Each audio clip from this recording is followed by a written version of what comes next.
The notice was in the back of the County Weekly, on page 11, between an estate sale in Millersport and a hay auction in Hebron.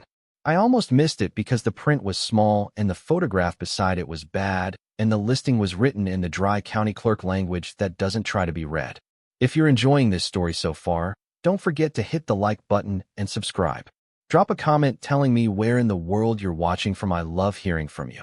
Public notice of vessel disposal.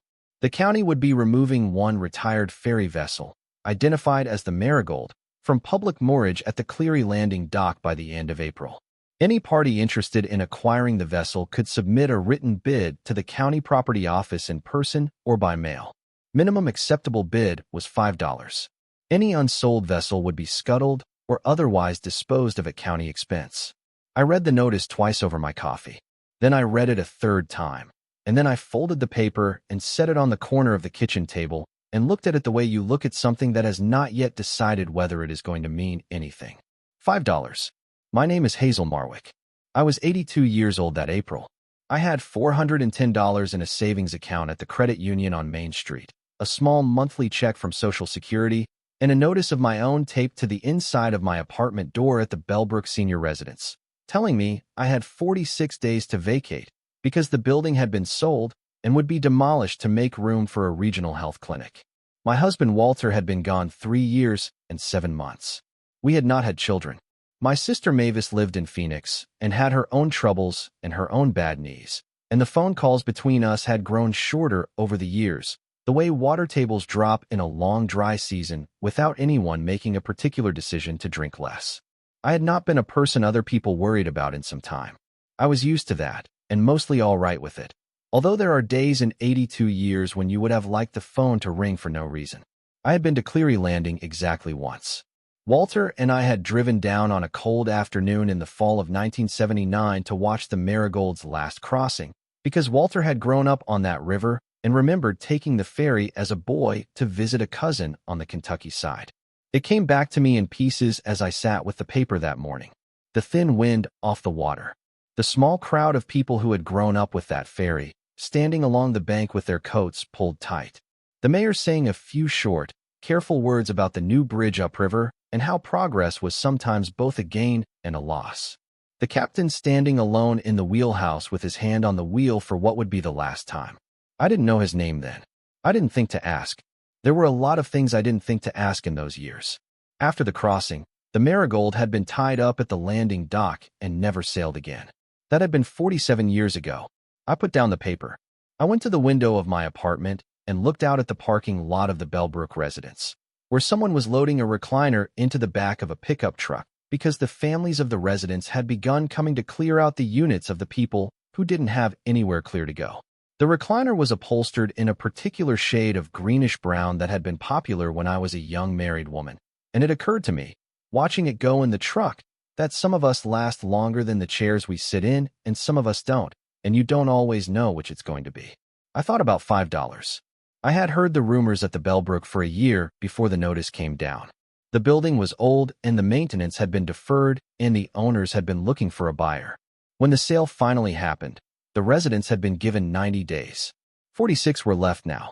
The social worker, a tired woman named Adrian, had been meeting with each of us individually about placement options, which she explained with the practical kindness of a person who knew that none of the options were going to be the same as a one-bedroom apartment with a view of the parking lot and your husband's photograph on the dresser. Adrian had a list of subsidized senior housing in 3 neighboring counties. The wait lists ranged from 8 months to 3 years. The studio at the church-run residence in town had a wait list of 14 months and a strict no-pets policy, which didn't matter to me, since I hadn't had a pet since Walter and I had buried our last cat in 2003, but which felt like one more door closing. I had thought about Mavis in Phoenix. She had thought about me. We had talked twice on the phone about the possibility. Neither of us had said yes. Neither of us had said no. We had let it sit between us, the way we let most things sit, and the conversation had moved to her neighbor's gardener and the price of oranges and the way the heat that year had been worse than the year before. Lorna Hendrick came by that morning, like she did most mornings before her shift at the residence's front desk. Lorna was 34 and had been working at the Bellbrook for 11 years and had been kind to me in a way that was specific and steady and not performed. She had grown up in the county. Her grandmother had lived at the Bellbrook for the last 6 years of her life, and Lorna had started working there in part to be near her grandmother and in part because she liked old people and had said so once without irony. "Morning, Mrs. Marwick," she said, coming in with a stack of mail she had collected for me from the lobby. "It's getting warmer out there. Real spring this time." "Thank you, dear," I said. She set the mail down and noticed the newspaper on the table, folded back to page 11. "You looking at something?" I tapped the notice with my finger. "I'm thinking about buying a boat," I said. She looked at me. Then she looked at the notice. Then she looked at me again, with her eyebrows in the particular position that meant she was deciding whether I was making a joke. "The Marigold," she said, reading. "Mrs. Marwick. That thing's been tied up at Cleary Landing since I was a baby. My dad used to point at it when we drove past." "I imagine it has," I said. "It's a wreck," she said gently. "There's no way it's habitable." "I haven't been inside it," I said. "Neither have you." She read the notice again. She set it back down.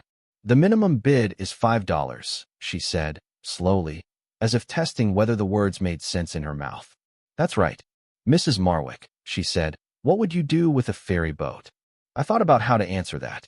The truthful answer was that I didn't know. The truthful answer was that I had 46 days to find somewhere to be and $410 to my name and a notice for a vessel that nobody else wanted at a minimum bid of $5 and a memory of standing on a riverbank in 1979 watching a man I didn't know steer a boat across a river for the last time. The truthful answer was that something in me had read that notice 3 times and not been able to set it down. "I want to go see it," I said.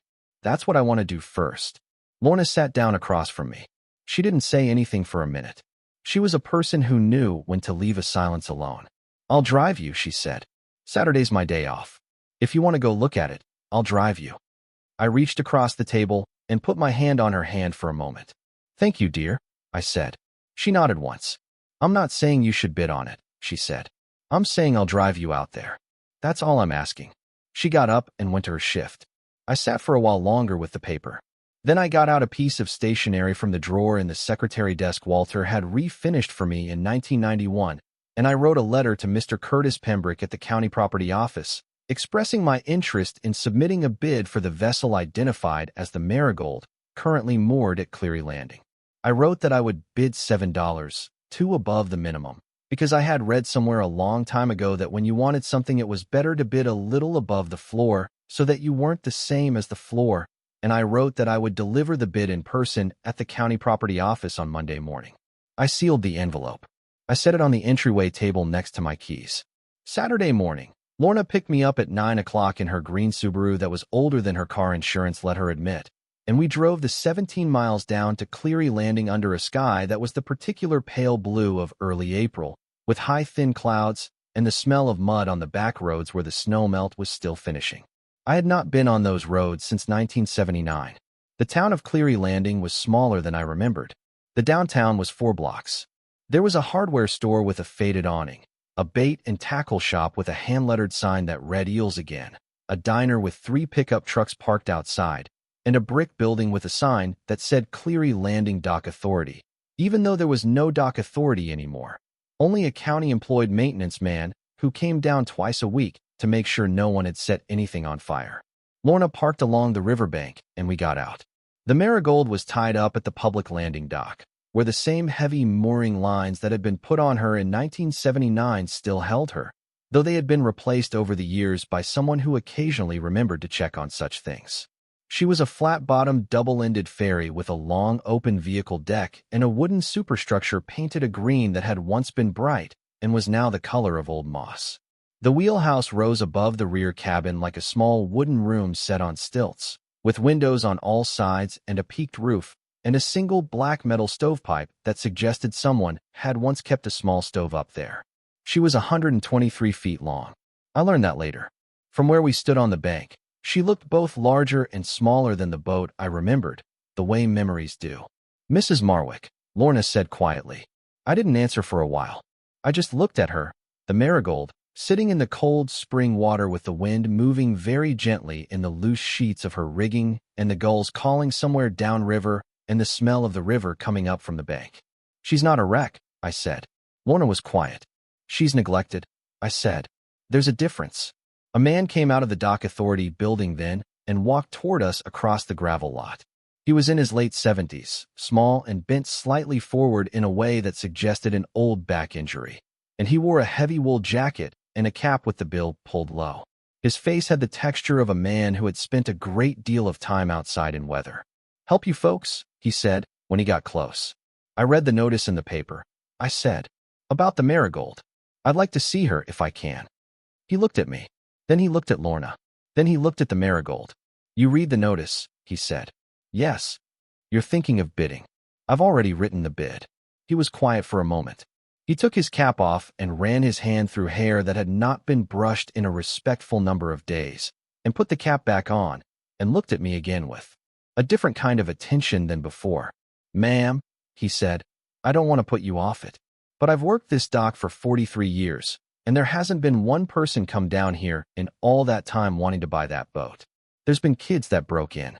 There's been a fellow from Kentucky tried to take some of the brass off her in 1991, and we ran him off. But nobody's wanted her." "I know," I said. "You know, it's why she's still here," I said. "If anybody had wanted her, she wouldn't be." He turned that over for a moment. Then he laughed, a quiet rusted laugh, and pulled a ring of keys from his belt. "Name's Eldon Salt," he said. "I'll take you aboard."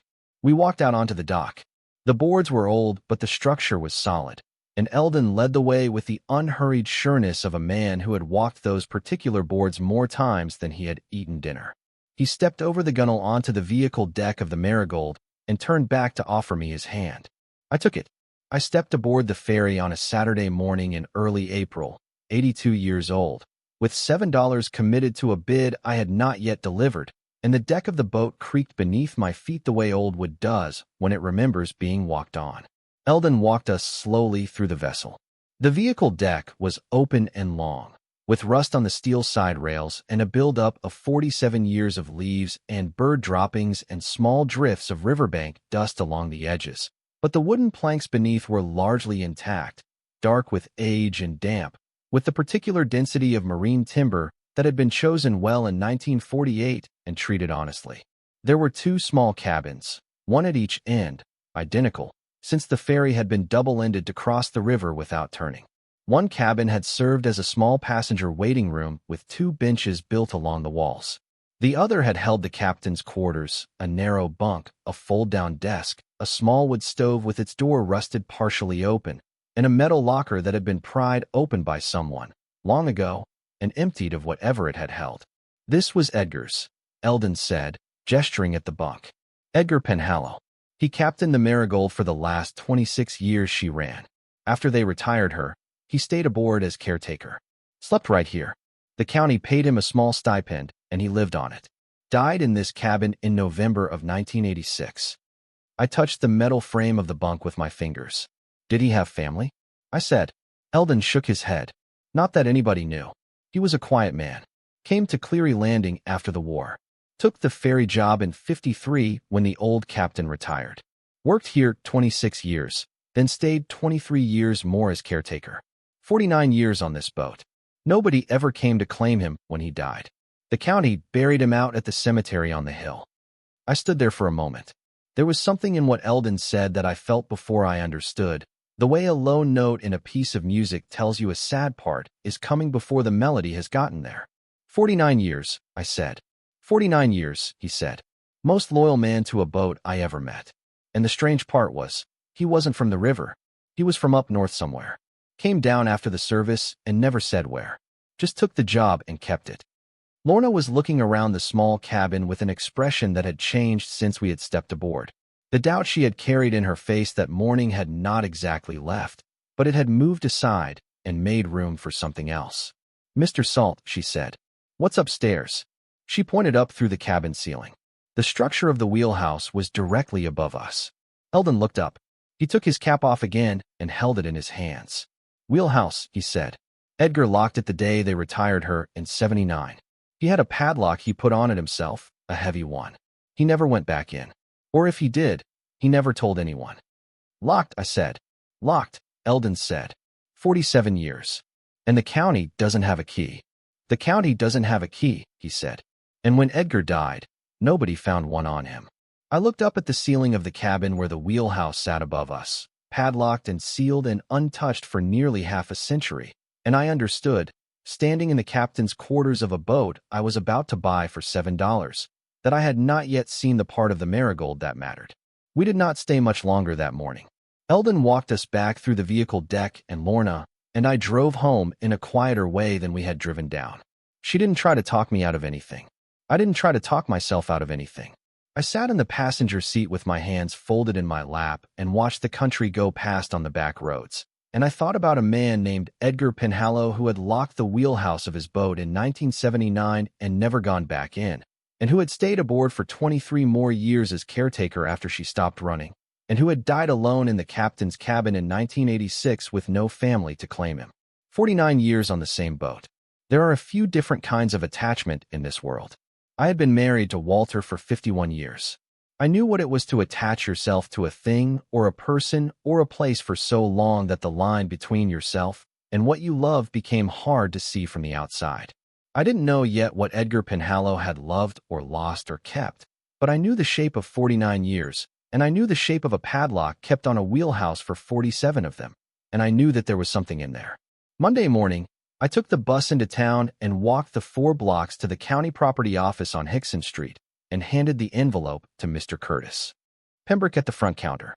Mr. Pembroke was a heavy man in his 60s with a tie clip shaped like a small fish and a manner that was professionally polite without warming. He opened the envelope. He read the bid. He looked up at me. "Mrs. Marwick," he said, "you're bidding on the Marigold." "I am," I said. $7. "That's right."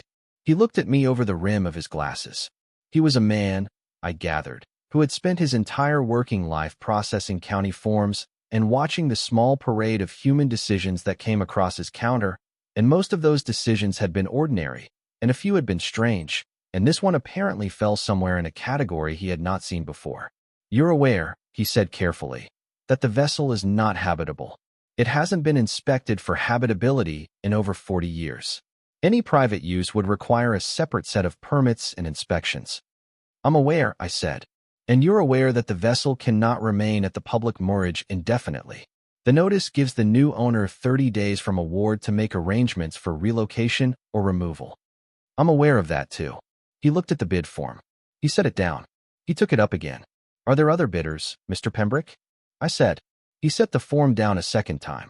"Mrs. Marwick," he said, "there are not." "Then I'd appreciate it if you'd process the award." He did.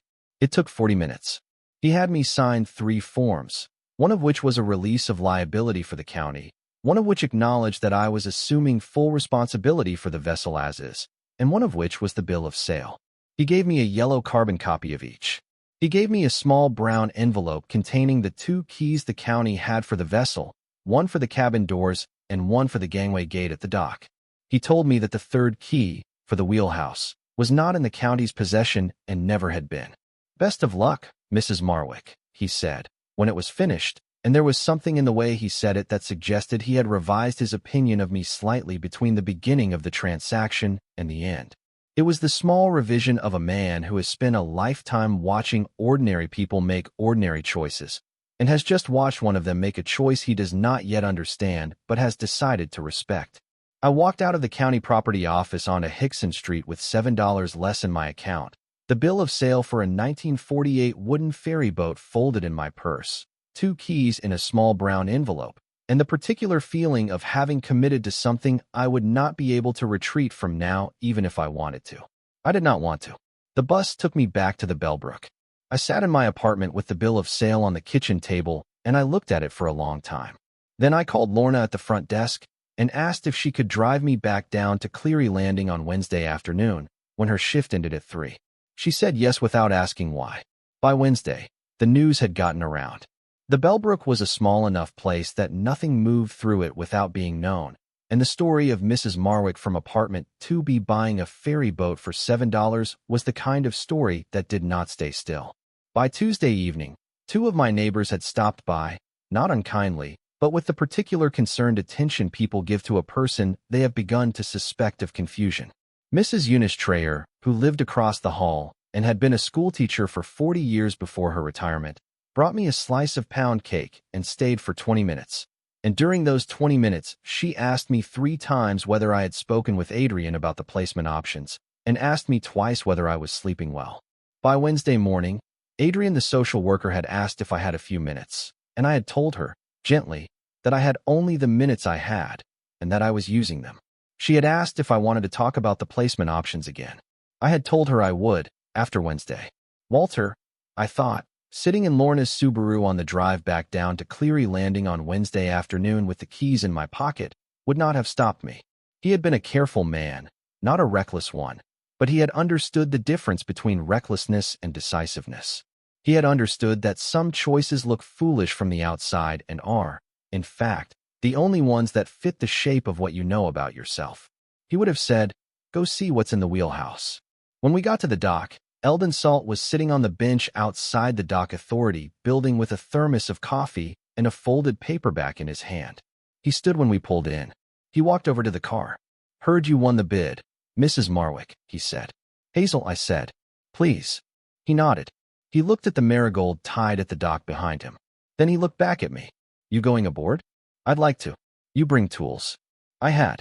Lorna and I had stopped at the hardware store in town on the way down, and I had bought, with $3 of my remaining $403, a heavy bolt cutter, a small pry bar, and a battery-powered work light. They were in a paper sack in the back seat of the Subaru. Eldon looked at the sack. He nodded once, slow. "Wheelhouse," he said. "Wheelhouse," I said. He walked with us out onto the dock. He helped me over the gunnel. He stood by while Lorna brought the tools aboard. Then he tipped his cap to me and stepped back. "I'll be in the office," he said. "Holler if you need me." He walked back down the dock and into the dock authority building and shut the door behind him with the particular discretion of a man who understood that what was about to happen was not his to witness. Lorna and I stood on the vehicle deck of the Marigold in the late Wednesday afternoon light, with the river running steady and dark to our right, and the small wooden staircase to the wheelhouse rising in the rear of the cabin to our left. The stairs went up through a narrow hatchway and ended at a wooden door with a heavy padlock looped through a steel hasp. The padlock was a Yale, brass-bodied, the kind that had been good in 1979 and had now been good for 47 years, and the brass had gone the dark green of weathered copper, and the keyhole was almost certainly seized with rust. "You ready, Mrs. Marwick?" Lorna said. "Hazel," I said. She smiled. "You ready, Hazel?" I looked up at the wheelhouse. The peaked roof. The black stovepipe. The windows that had not been cleaned since 1979. The padlock on the door above me, sitting in its hasp the way a sentence sits at the end of a long page, holding shut whatever Edgar Penhallow had decided, in the fall of 1979, was not going to be looked at again. "I am," I said. I picked up the bolt cutter. The padlock came off harder than I expected and easier than it should have. The bolt cutter Lorna and I had bought was decent for its price, with rubber-handled grips and forged jaws. But I was 82 years old and my hands no longer had the squeeze in them they once had. And after my third attempt, I stood breathing for a moment and looked at Lorna and didn't say anything because I didn't need to. "Let me," she said. She took the cutter from me. She set the jaws on the brass shackle of the Yale. She squeezed once, hard, and the shackle parted with a small dry crack like a piece of dry kindling, and the padlock fell into the rubber-handled grip and stayed there.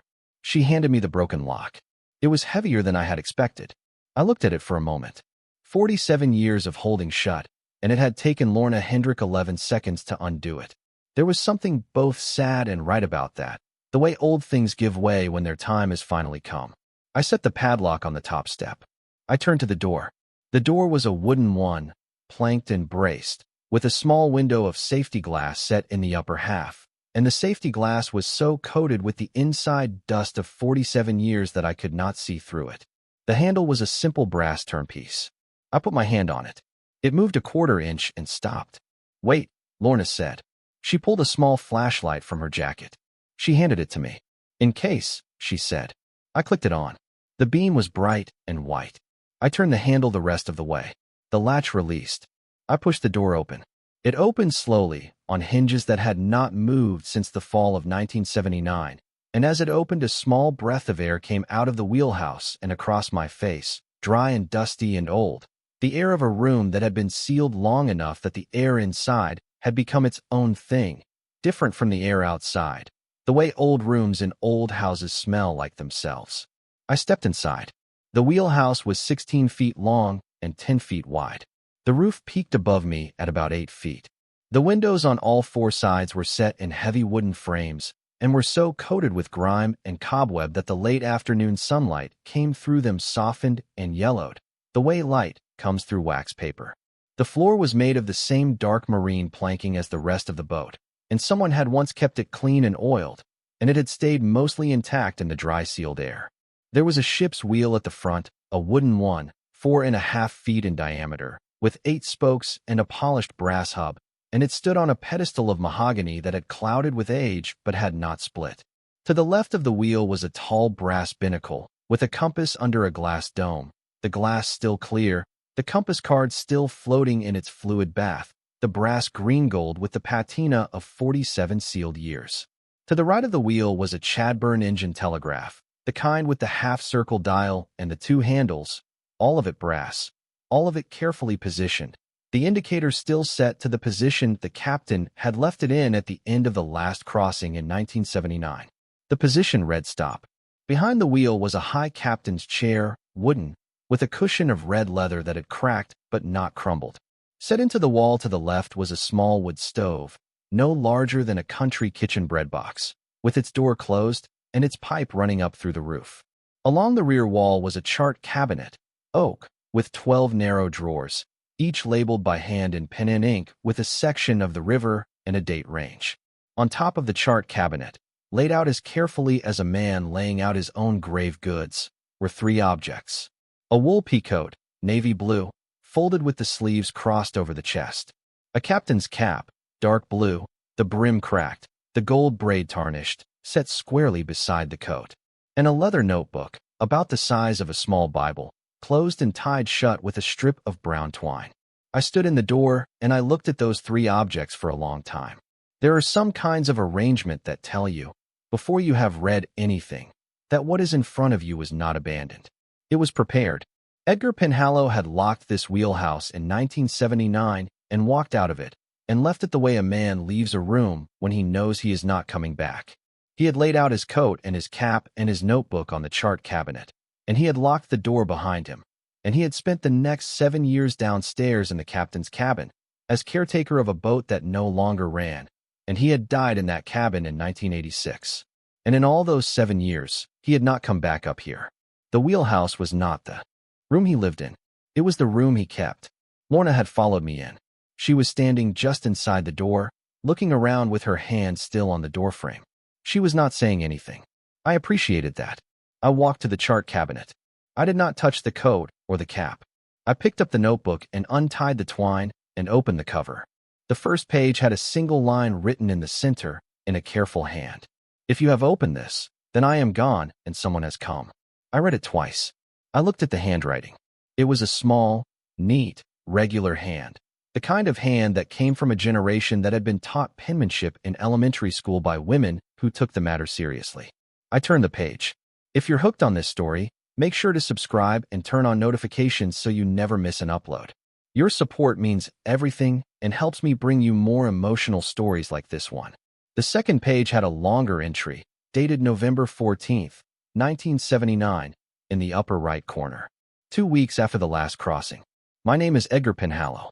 I captained the Marigold from 1953 to her retirement 2 weeks ago. I have served this boat and this river for 26 years, and they have been good years to me, and I have been an honest captain. I am locking the wheelhouse today because the boat is no longer mine to operate, and what is in this room is no longer the property of the county that owned her. The instruments are mine. The charts are mine. The papers in the cabinet are mine. What is behind the chart cabinet is mine, and is the reason I am writing this. If you are reading this, you have come to the Marigold with permission and with patience. The county does not have the key to this room. They have not had it since the day she stopped running. I have kept this room closed for reasons that are mine and that I will explain below. I do not know who will find this. I hope it is someone who cares about the boat. I hope, more than that, it is someone who has the wisdom to understand what is in the leather valise behind the chart cabinet and to do with it what I could not.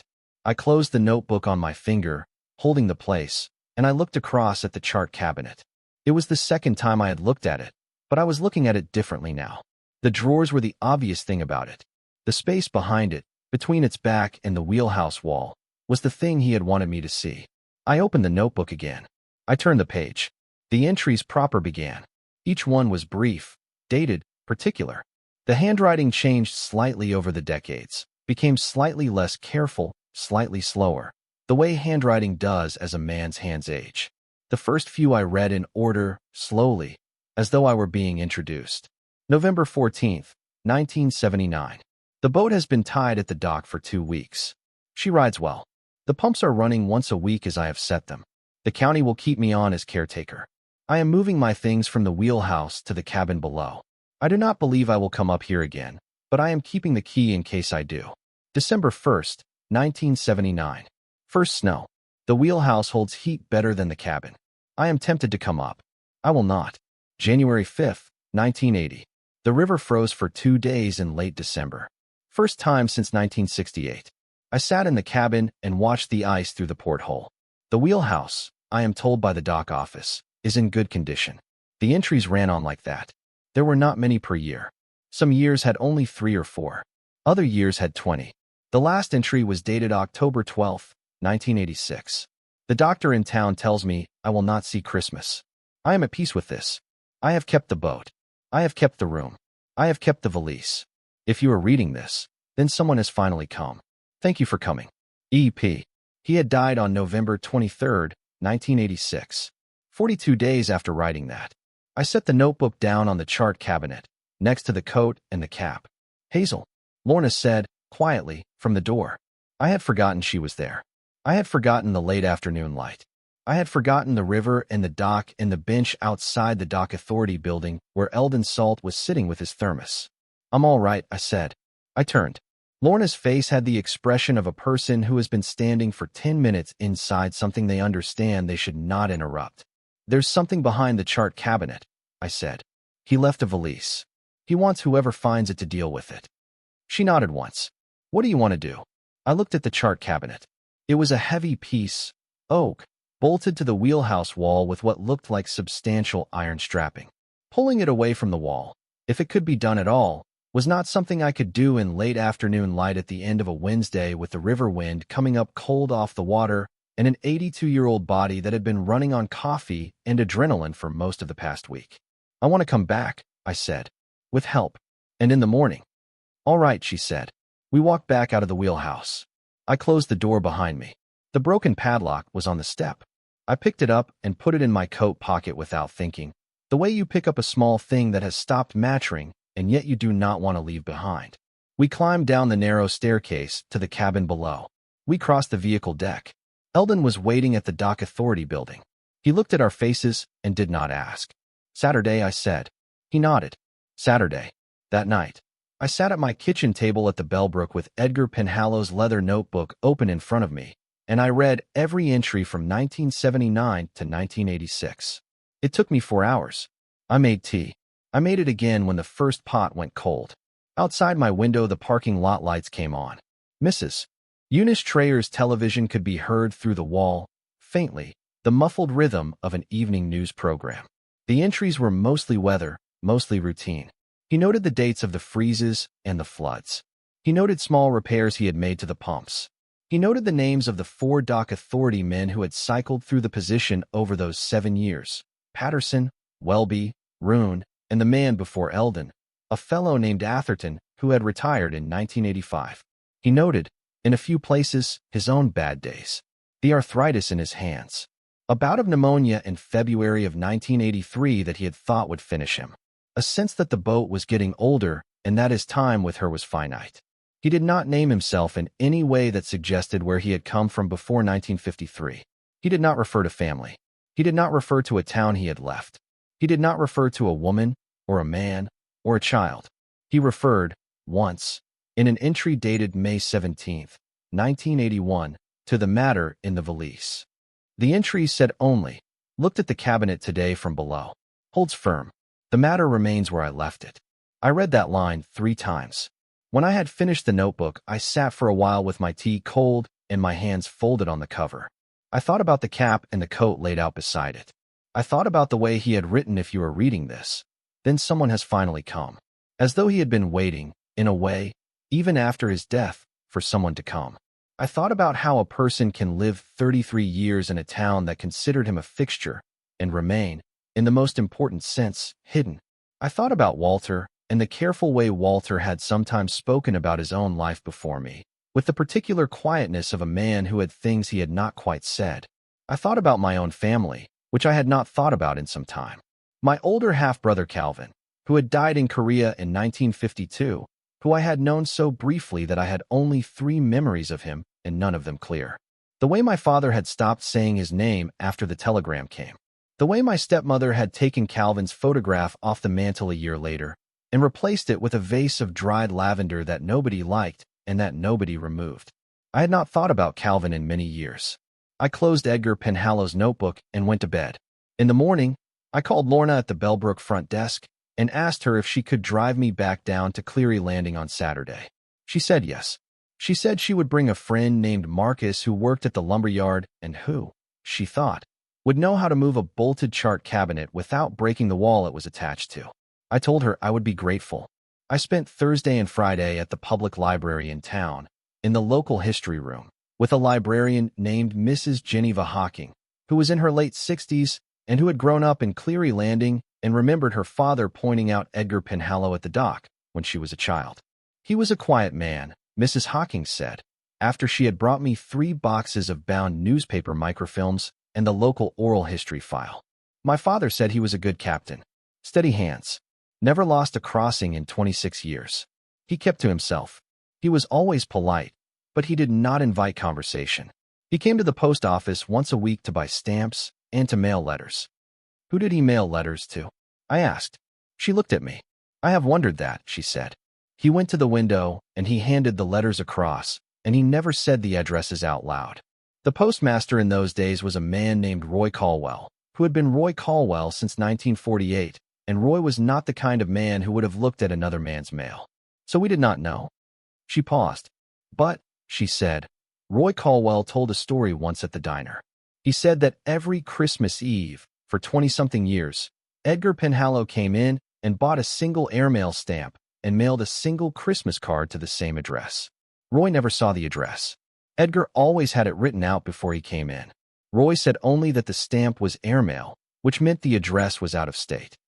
I sat with that for a moment. Did he ever say where he was from? I asked. Never, Mrs. Hocking said. Cleary Landing has the kind of nature where a man can keep that to himself and not be pressed. We left him alone about it. I asked if there were any photographs of Edgar Penhallow. Mrs. Hocking went into the back room and came out 20 minutes later with a folder. There were 3 photographs. One was a newspaper clipping from 1953 announcing his appointment as the new ferry captain. The image was small and somewhat grainy, but the face was clear enough, a young man in his 20s, dark-haired, looking sideways at the camera, his eyes shadowed under the brim of a cap that was new. One was a group photograph from a 1968 community picnic. Edgar was at the back, slightly apart from the group, looking the way he looked in the first photograph, but older, sterner, more set in his bones. The third was a small Polaroid taken by an unknown photographer in 1984, showing Edgar on the deck of the Marigold in late autumn, with the wheelhouse behind him, his hand resting on the gunwale. I looked at the first photograph for a long time. The young man in 1953. The dark hair. The eyes shadowed under the cap. The slight forward tilt of his shoulders, as though he were leaning into the picture against a wind that wasn't there. I knew that posture. I did not yet know where I knew it from. But somewhere, in some old photograph or some old room or some old memory I had not visited in 50 years, I had seen a man stand like that, and the recognition was the first true thing I had felt since I had read the words, "If you have opened this, then I am gone, and someone has come." I gave Mrs. Hocking back the folder. I thanked her for her time. I walked out of the library into the late Friday afternoon and stood on the sidewalk for a moment with my hands in my coat pockets and the broken padlock from the wheelhouse heavy in the right one, where I had left it the night before. I needed to see Edgar Penhallow's hand again. I needed to see it next to a hand I had once known. I went home. I went to the closet in the back of my bedroom, where Walter and I had kept the photo albums and the small cardboard box of papers that had come down to me from my father when he died in 1989. I had not opened that box in 20 years. The cardboard was soft. The tape on the lid had gone yellow. I pulled it down to the kitchen table. I lifted the lid. The top of the box held what I had remembered being in it. Old tax returns my father had insisted on saving. A wedding announcement from his second marriage to my stepmother. A bundle of Christmas cards he had received from a cousin in Michigan over a period of 14 years. Beneath that, a smaller envelope I had not remembered. It was a brown paper envelope, sealed with a brittle adhesive that had failed at the corners, and the front was inscribed in my father's hand. Calvin's letters, 1948 to 1951. I had not known these existed. I sat down at the kitchen table. I put my hand on the envelope, and I did not open it for a long time. Outside my window, the Bellbrook parking lot was quiet. Mrs. Eunice Trayer's television was on again, the muffled rhythm of an evening news program at the regular hour. The radiator in my apartment ticked once, the way it did at the same time every evening, and then went still. I opened the envelope. There were 11 letters inside, written on the thin blue paper Calvin had used in those years, all of them addressed to my father, all of them in Calvin's careful, neat, regular hand. The hand of a man who had been taught penmanship in elementary school by women who had taken the matter seriously. I laid the topmost letter flat on the table. I opened Edgar Penhallow's notebook beside it. I set my reading lamp so the light fell on both pages at once. I looked at one hand. I looked at the other. A person who has lived 82 years has seen a great deal of handwriting and has learned that no two hands are quite the same, even in a generation taught by the same methods. The slope is different. The pressure is different. The way a person closes the loop on a lowercase e or crosses a t or lifts the pen at the end of a y. These are as particular as a face. The hand on the letter was Calvin's. The hand in the notebook was Edgar Penhallow's. They were the same hand. I sat at the kitchen table for what must have been a long time, because when I looked up the parking lot lights had been on for hours and the apartment had grown cold and Mrs. Eunice Trayer's television had gone off for the night, and the only sound in the room was the small high ringing of nothing at all that comes to your ears when there is nothing else to hear. My brother Calvin had not died in Korea. He had come home. He had taken a different name. He had become Edgar Penhallow. He had captained a ferry on the Ohio River for 26 years, 2.5 hours by car from the house where I had grown up. He had lived another 33 years after the telegram came to my father's house and changed the shape of all our lives, and he had not, in any of those 33 years, come home. And he had left something for me, in a leather valise, behind a bolted chart cabinet, in a wheelhouse he had locked in 1979 and never reopened.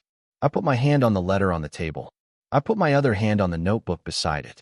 I sat with my brother's two handwritings, the one from before and the one from after, and I let myself understand, slowly, the size of what I was about to walk back into on Saturday morning. The wheelhouse, I thought, was not what I had bought for $7. The wheelhouse was where my brother had been waiting. Saturday morning came clear and cold and bright, the way some April mornings come when the season is still deciding what it wants to be.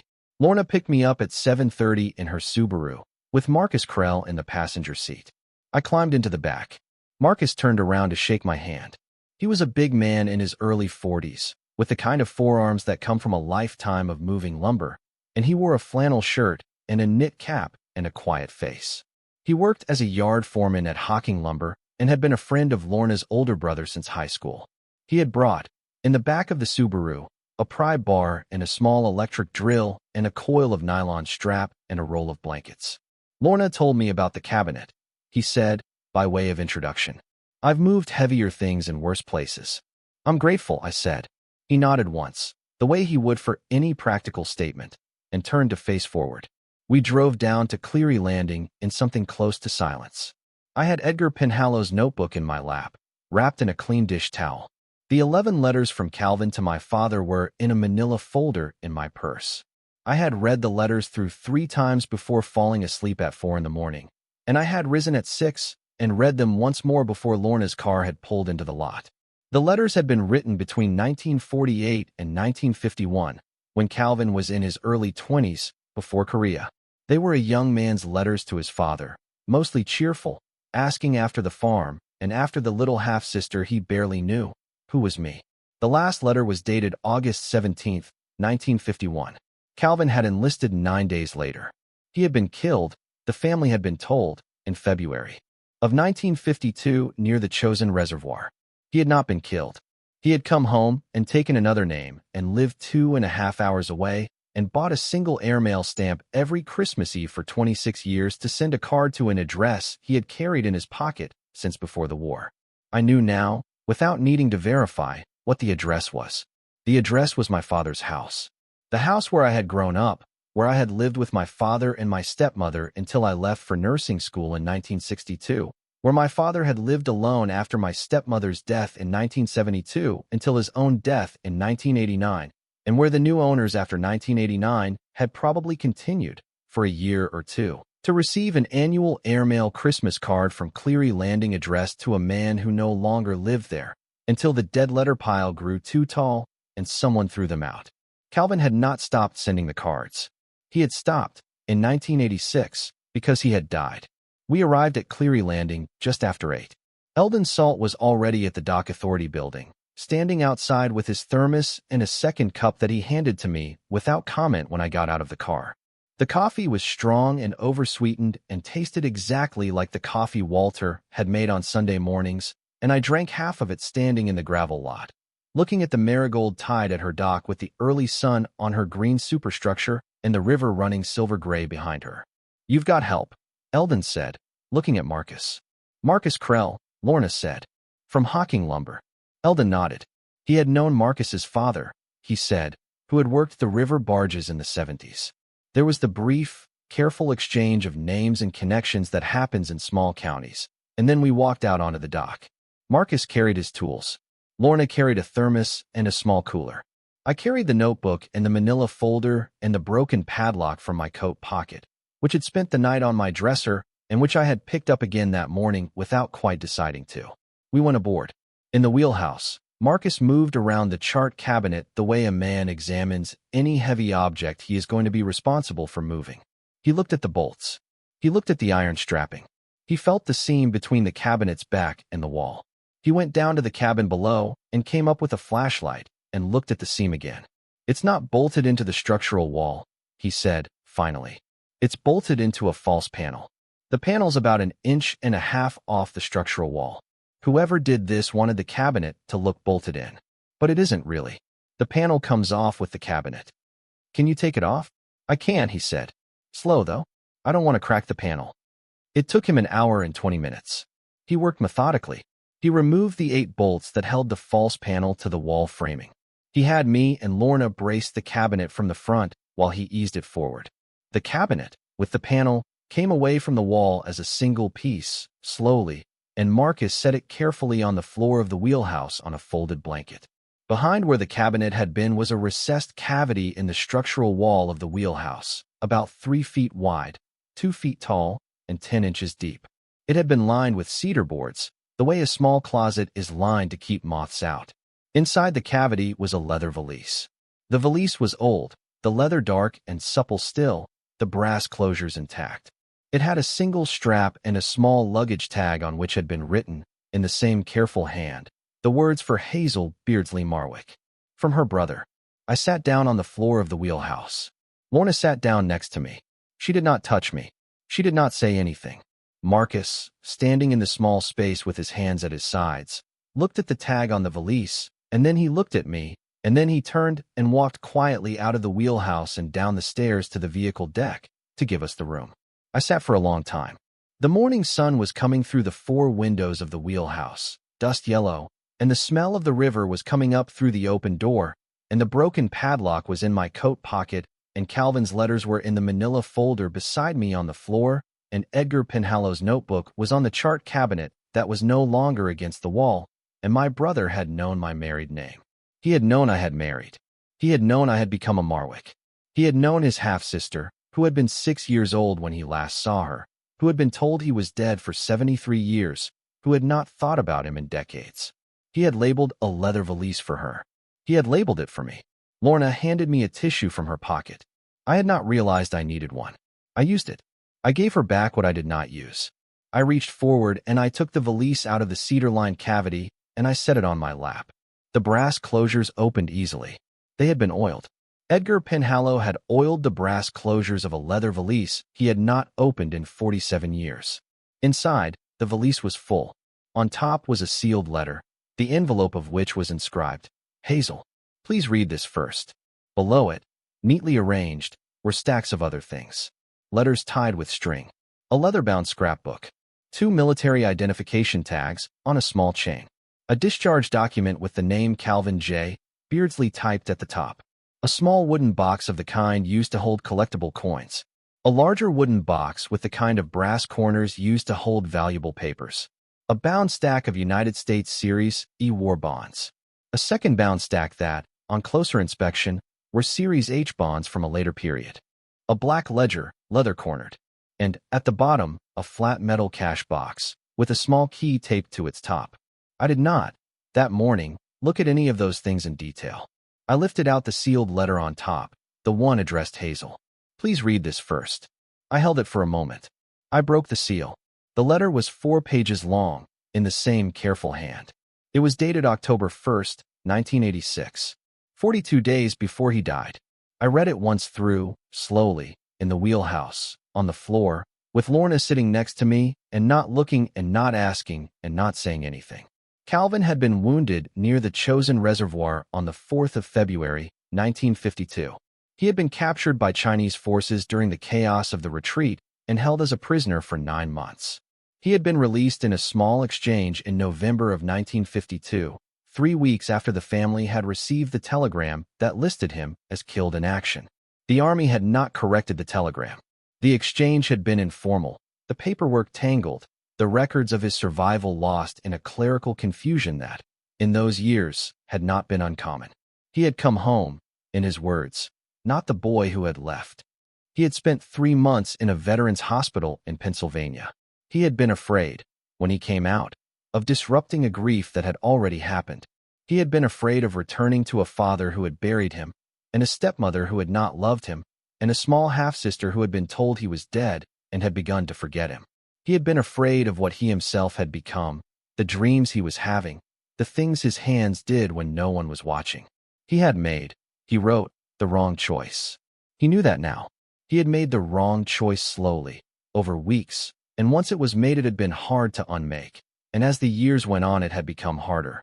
He had taken a name from a man he had served with who had died at the reservoir, a man named Edgar Penhallow from West Virginia who had no family left and whose papers Calvin had been carrying when he was captured. He had become that man.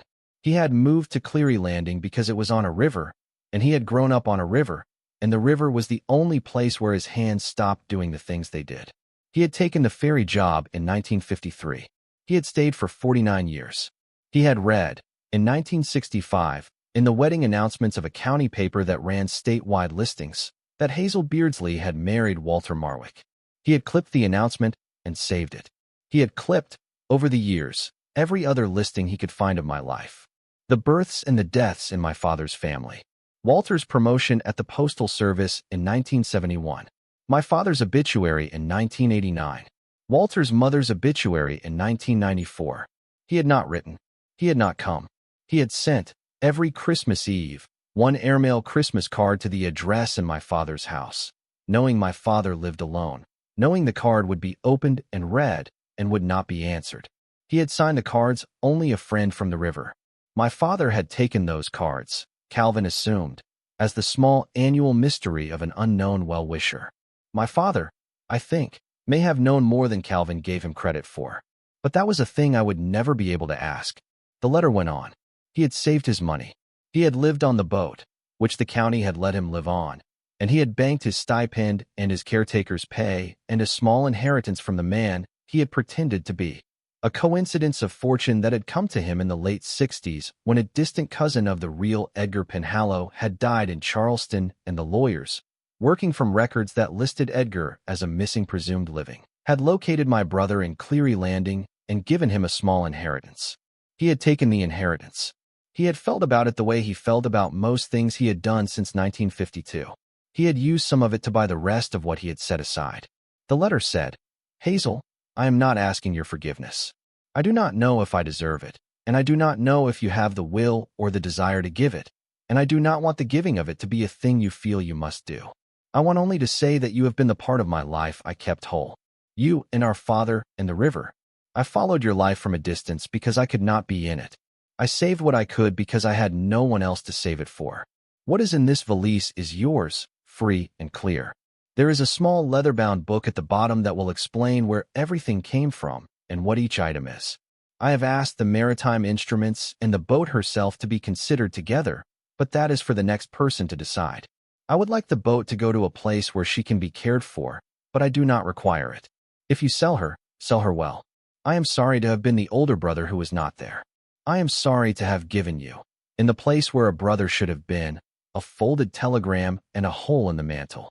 I have spent 33 years on a wooden boat on a river 2 hours from your house, and I have, in my way, watched. I am sorry. If you have read this far, then you have come, and that is more than I had any right to expect. Calvin. I sat with the letter on my lap for a while. Lorna handed me another tissue. I used that one too. Marcus, downstairs on the vehicle deck, was sitting on an overturned crate and smoking a cigarette out of respect, even though he had told Lorna in the car that he had quit 2 years ago. Eldon Salt was probably back at the Dock Authority building. The river was running steady. The sun was getting higher. I folded the letter. I put it back in the envelope. I put the envelope back in the valise. I closed the valise. Lorna, I said, I think we should take this home. I think we should too, she said. We brought Marcus back up. He helped me to my feet, with the particular gentleness of a man who is 28 inches taller than the person he is helping and has decided to be careful. He carried the valise down the stairs and across the vehicle deck and off the boat. Lorna carried the notebook and the broken padlock and the manila folder. I walked off the Marigold under my own power, which I had not been entirely sure I was going to be able to do. We told Eldon, briefly, what we had found. He listened without interrupting. When we had finished, he put his hand on the gunnel of the Marigold the way Calvin had put his hand on it in the Polaroid from 1984. I'm sorry, Mrs. Marwick, he said. I knew him for 2 years before he died. I never knew his name. You knew his name? I said. You knew the name he had chosen. That was the name he was. Eldon nodded slowly. He did not say anything else. We drove back to the Bellbrook with the valise on the floor of the back seat next to me, and I sat with my hand on it the whole way. The next 2 weeks ran fast and slow at the same time, in the way that significant time always does. Lorna and Marcus helped me bring in 2 specialists I needed. The first was an attorney named Pauline Restrick, who practiced in town and who took on small estates and complicated inheritances, and who, when she had read Calvin's letter and the supporting documents, the discharge papers in his real name, the military identification tags, the inheritance papers from the West Virginia estate of the man whose identity he had taken, the bill of sale for the Marigold dated 3 weeks earlier, my own birth certificate showing me as Calvin's half-sister, sat back in her chair and looked at me for a long time before she spoke. Mrs. Marwick, she said, I want to walk you through what you are holding, because it's more complicated than you may realize, and it's also, in another way, simpler. She walked me through it. The legal situation, she said, was unusual but not unmanageable. The personal property in the valise was unambiguously a private gift from Calvin Beardsley to his half-sister Hazel Beardsley Marwick, made by means of a sealed bequest left in his hidden possession on a vessel that I had subsequently purchased with full legal title and accompanied by a signed, dated letter of intent. That part was straightforward.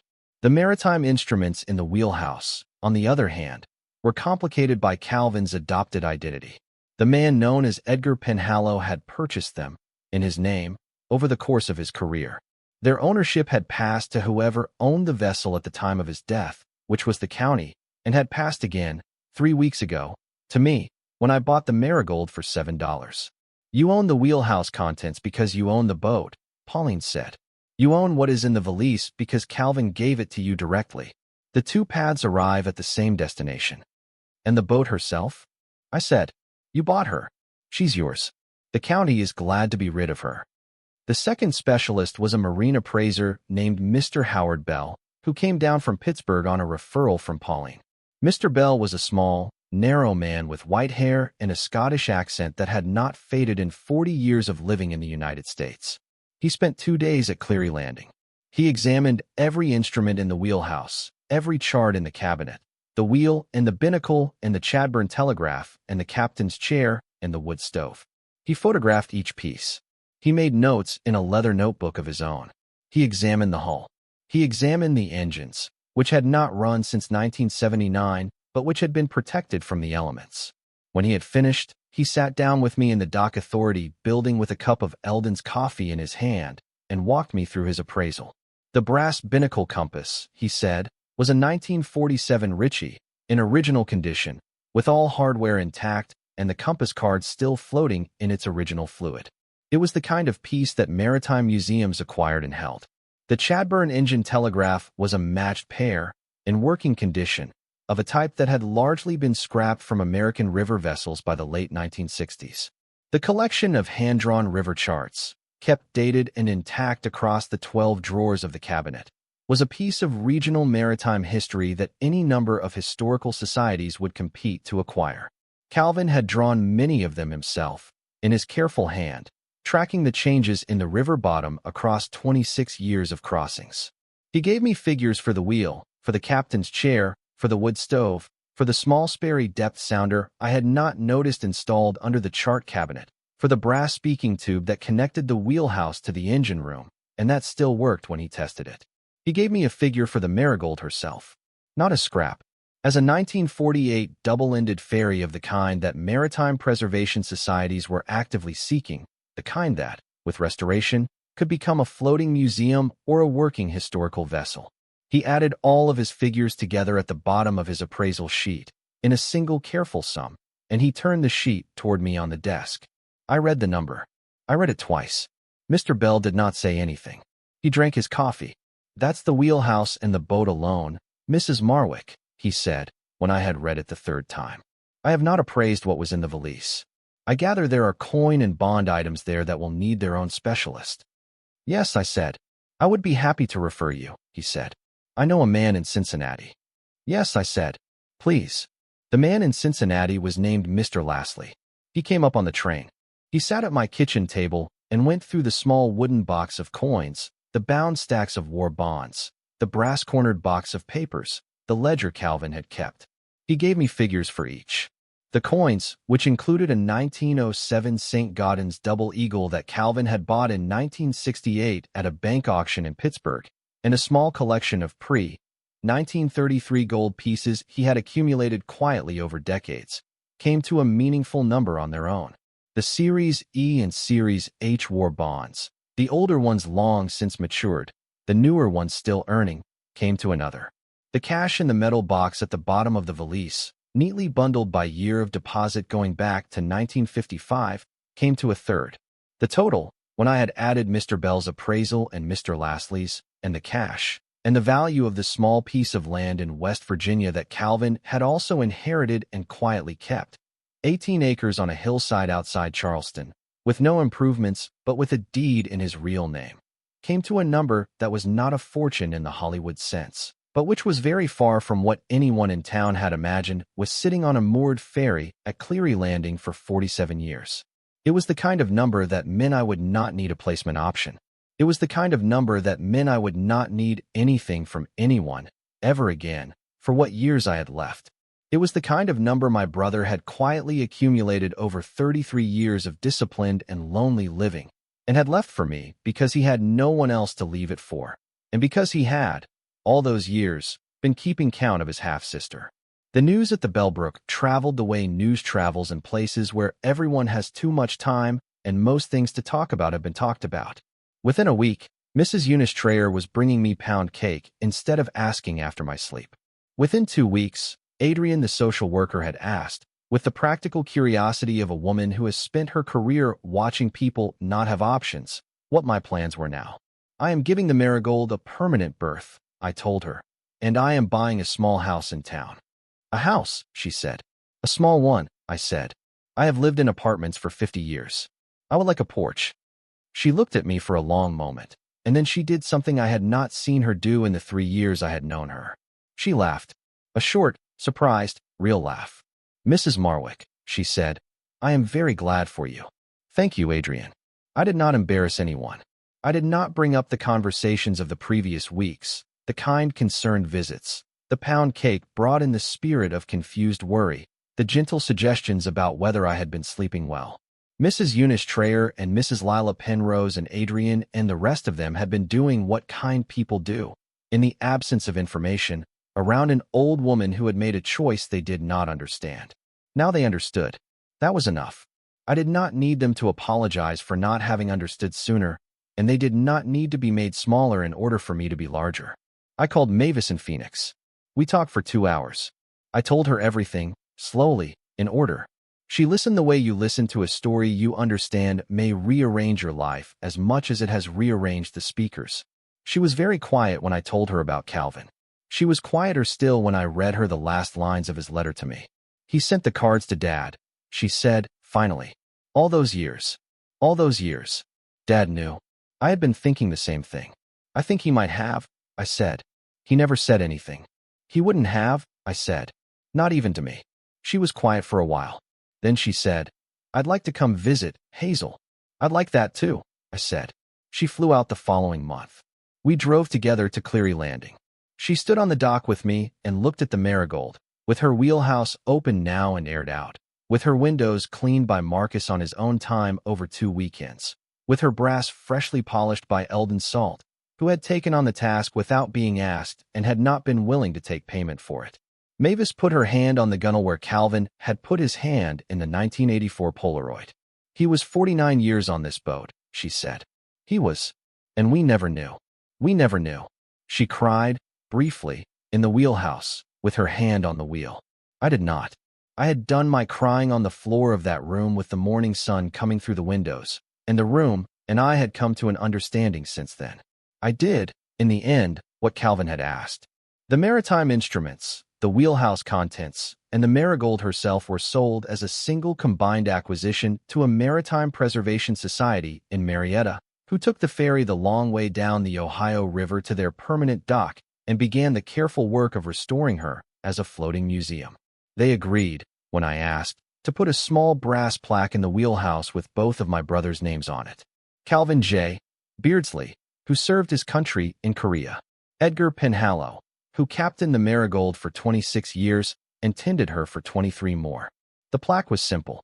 It read what it read. I went down for the unveiling, with Mavis and Lorna and Marcus and Eldon Salt and Pauline Restrick. We stood in the wheelhouse, the 6 of us, with the brass binnacle still in its place and the Chadbourn telegraph still set to stop and the chart cabinet returned to its position against the false panel, which had been carefully reinstalled. I read the plaque. I touched it with my fingers. Then I stepped back and let Mavis read it, and then Lorna, and then Marcus, and then Eldon, who took his cap off when he read it and held it in his hand. We did not say very much. When we were finished, I went out onto the deck and stood at the rail, where Calvin had stood in 1984, and I looked across the new dock at Marietta toward the river. The water was running steady. Spring was further along here than it had been at Cleary Landing. I bought a small house in town 3 blocks from where the Bellbrook had once stood, with a porch and a flower box and a clean kitchen with a window over the sink. I moved in on the 1st of June. Lorna helped. Marcus moved the heavy furniture. Mrs. Eunice Trayer brought a slice of pound cake on my first morning and stayed for 2 hours, and I served her the strong, over-sweetened coffee I had learned to make from Eldon Salt's thermos and which she pronounced, with surprise, the best coffee she had ever had in her life. I established, with what was left after the house and after careful provision for the years I had remaining, a small scholarship in Calvin's name. It was administered by the public library in Cleary Landing, where Mrs. Geneva Hocking had agreed to manage it, and was given each year to one high school senior from the area who planned to study at a community college or a trade school. The scholarship was modest. The Calvin Beardsley and Edgar Penhallow Memorial. Mrs. Hocking had wanted to put my name on it. I had told her no. I gave a smaller fund, in a private gift, to the Cleary Landing Volunteer Fire and Rescue, in Eldon Salt's name. He did not know about it for 2 months. When he found out, he came up to my house in town one Saturday morning with a jar of his wife's strawberry preserves and stood on the porch and did not say anything for a while. I did not say anything either. After a minute or two, he set the jar down on the porch rail and walked back to his truck and drove home. And that was how we acknowledged the thing between us, which neither of us was a person to put into words. I kept the broken padlock. It sits on the windowsill above the kitchen sink in my small house, where I see it every morning while I am rinsing my coffee cup, and where it has begun, in the months since Marcus polished it for me one Sunday afternoon, to take on a soft brass shine again. I think, sometimes, about the wheelhouse in those first minutes after Lorna and I had opened the door. The dust-yellow light, the wheel and the binnacle, the coat folded with the sleeves crossed over the chest, the cap set squarely beside it, the leather notebook tied with brown twine, all of them laid out by a man who had spent 47 years waiting for someone to find them. I think about what it means to be a person who keeps a room.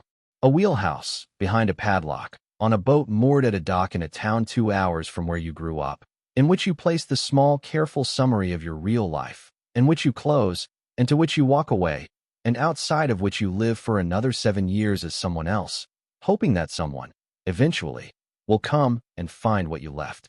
The county thought the Marigold was nothing. Mr. Pembroke at the property office thought she was nothing. The kids who broke in over the years thought she was nothing. The man from Kentucky who tried to take the brass thought she was nothing. She was not nothing. She was the room my brother kept. And she had been waiting, all those years, for someone with the patience to come down to Cleary Landing on a Saturday morning with a bolt cutter and a friend who would help, and to climb the narrow staircase and break the brass shackle of a Yale padlock that had been good in 1979 and had been good for 47 years, and to open the door. I was 82 years old when I opened it. I had spent $403 to my name and a bid of 7, and a memory of standing on a riverbank in 1979 to find the door. And what was on the other side of the door, behind the padlock that had taken Lorna Hendrick 11 seconds to cut, was a brother I had been told was dead for 73 years, and a life I had been told was over since 1952, and a leather valise with my full married name on the luggage tag, written by a hand I had not seen in 7 decades, but had recognized immediately, because some things are recognizable across any number of years and any amount of distance. Calvin had written, in the last paragraph of his letter, a single line that I have carried with me since. I could not come home, Hazel, but I never went anywhere else. He had not. He had stood in a wheelhouse on a river for 26 years and watched the same crossing back and forth and back again. And he had lived in the cabin below it for 23 more, and he had saved what he could, and he had kept a room, and he had waited. Some things wait, and some things, when the right person comes, are found. Thank you so much for watching until the end. If you love this story, check out the other videos on your screen now. I think you'll really enjoy them. And don't forget to subscribe if you haven't already. See you in the next story.